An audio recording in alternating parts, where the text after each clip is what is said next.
In Stranger Things Season 3, we get the return of the dreaded Mind Flayer. We also get the introduction of Starcourt, some excellent 80s tunes, and get to see Mike and Eleven navigate a relationship around the overprotective Hopper. Hey! Welcome to the next video in my Stranger Things recap series. Now we are diving into Season 3. Let's start.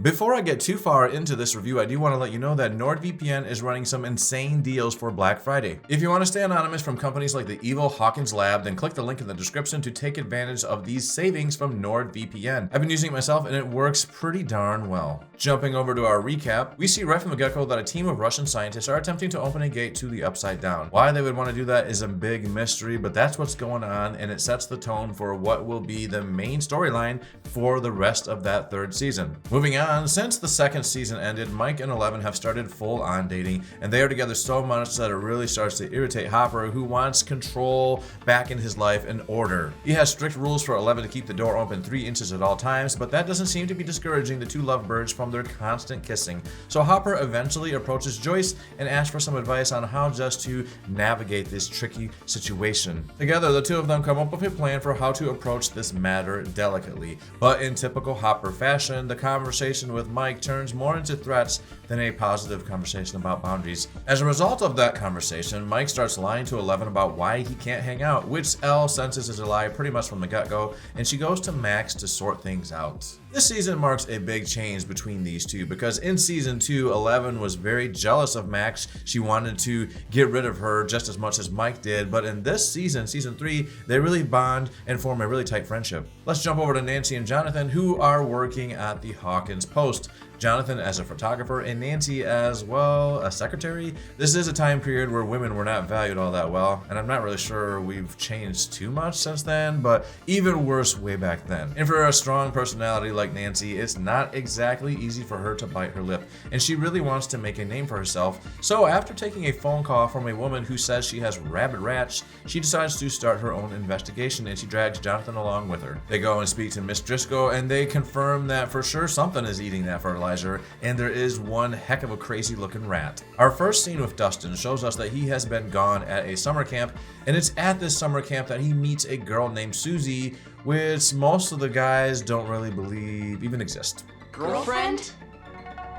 Which is why Dustin takes the gang out to a hill and shows them his new radio tower so he can make contact with her and prove that she does exist. But it doesn't end up working, he doesn't get a hold of her, but he does intercept a Russian transmission and ends up recording it and showing it to Steve, who is now working at Scoops Ahoy with a character that is new this season named Robin. Let's talk about Billy, the absolute cougar trap, because we see in the beginning of this season that the ladies of Hawkins are super impressed with this young man. In fact, they are waiting by the pool for an opportunity to get a glance at him, and that includes Nancy and Mike's mom, Mrs. Wheeler. She actually makes a plan with Billy to meet up with him for a special private tutoring lesson, but she decides at the last minute to not do it because I think she's feeling some serious guilt about possibly cheating on her husband. But it doesn't really matter, she wouldn't have been able to anyways because Billy ends up getting captured by the Mind Flayer and possessed. If Will was the victim of Season 2, then Billy is certainly the victim of Season 3, and even though he's an asshole, it's still a really tragic storyline. Remember, we found out in Season 2 that Billy's dad is a big abusive prick. Now, one of the best things about Stranger Things is all these characters, and there's so many characters and there's so many storylines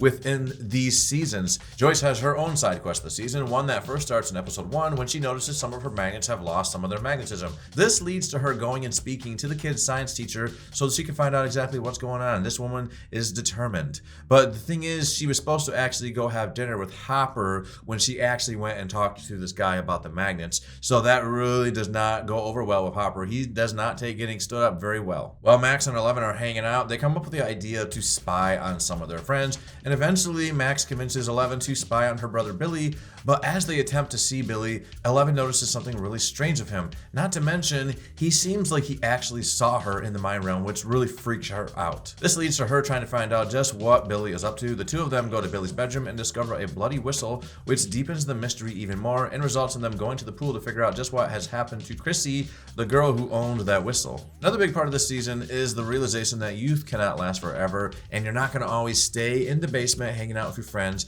no matter how much you really want to. And that is a lesson that Will ends up learning in this season, and it really does hurt him quite a bit. As a matter of fact, he gets so upset that he destroys Castle Byers, but while he's out in the rain with his emotions, he gets the chill, that neck-grabbing moment, and then he realizes the Mind Flayer is back. Switching back to Joyce, she meets up with Harbour, who is still livid that she stood him up to go talk science with another man, but then she mentions that there's a possibility something could be going on at the lab, because she finds out that the amount of energy needed to cause something to lose its magnetism is substantial, and there is one place for sure where they know could have that kind of technology, and that is at Hawkins' lab. However, Hawkins' lab was abandoned at the end of season 2, so Harbour seems a bit on the fence with this theory, but he does take her out there to explore and confirm that yes, it's not active anymore. But when they are at that lab, Harbour gets ambushed by a man who is clearly playing homage to the Terminator. Down to the way he speaks, the way he walks, his demeanor, the way he has that unstoppable approach, definitely giving me vibes of Terminator, and I'm pretty sure that is what the intention is supposed to be. Now this attack on Harbour eventually leads them back to the mayor, who Harbour saw speaking with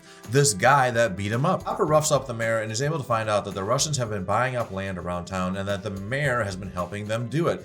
As they continue that investigation into those different properties, they find a room with some mysterious Russians, but before they can find out what's going on, they get ambushed by that Terminator guy again. This time, Harbour manages to escape with some of his dignity still intact. Back to Jonathan and Nancy, who are in the middle of some workplace drama. See, after they came across Miss Driscoll eating fertilizer, they end up getting fired by their boss, who, by the way, is acting weird and looks all sweaty. Why? Well, because him and his wife have both been converted to flayed by Billy and their daughter, Chrissy. It was a fucked up scene, actually. We're starting to get to the point where the stories are starting to merge together, so let's keep going. So now that Will has mentioned to the group that the Mind Flayer is back, the kids come up with a plan to test to see if Billy is in fact infected, which leads to a really awesome moment in the sauna, and it confirms that yes, indeed, Billy is in fact flayed. Dustin, Steve, and Robin finally crack that Russian transmission and find out that there's an area in the back of Starcourt Mall where something shady is going down, but it's locked, and the only way to get through is in the vent system. The three convince Lucas' sister Erica to climb through the vents in exchange for free ice cream for life. You know what this half-baked plan of yours sounds like to me?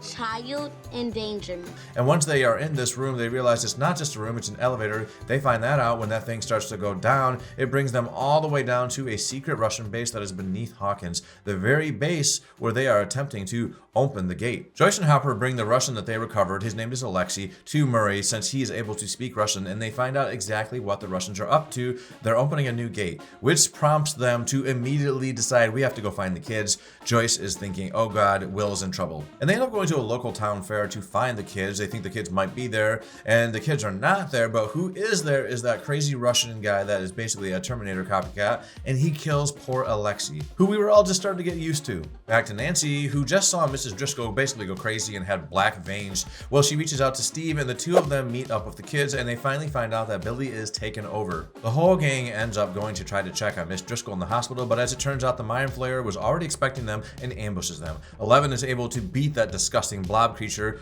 and then it later ends up joining with the rest of the Mind Flayer. It becomes this big, nasty creature made up of sugar, spice, and everything nice. Eventually, the Mind Flayer attacks the kids, this time at Hopper's cabin, and during the attack, one of the tentacles of the creature bites 11 and plants a creature into her leg, which ends up resulting in her losing her powers. Back to Steve, Dustin, Robin, and Erica, who are all down in that Russian lab. Well, Steve and Robin end up getting captured and tortured, but Dustin and Erica are able to come back and rescue them. The four of them manage to escape to the mall, but they are pursued, and in order to keep them hidden, Dustin decides to hide Steve and Robin in that theater, hoping that they'll just stay there while he goes and figures out a plan, but they end up wandering off. And it's during this scene when Steve and Robin wander off that we find out that Robin is a lesbian. Poor Steve ends up finding that out because he just professed how much he likes this girl, only for her to say, I don't like that side, I'm sorry.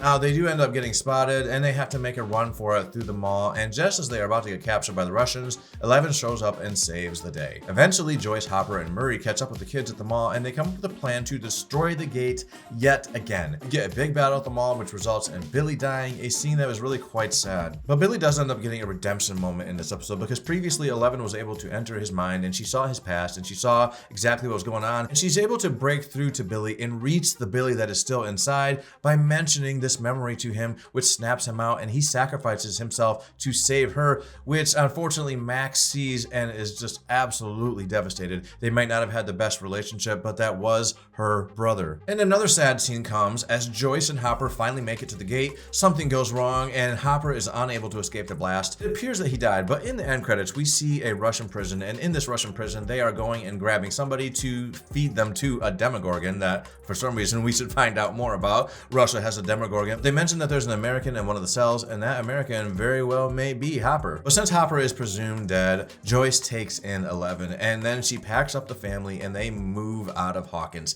to get away from all the bad shit that's went down. And that's pretty much it, guys. That's the biggest events from season 3. I think that should be basically describing all the major events. Of course, there's also the possibility that I left out some small plot points, but you get the main gist of it. Now let's get ready for that season 4 recap. If you liked this video, go ahead and subscribe to this channel and hit that like button. Later.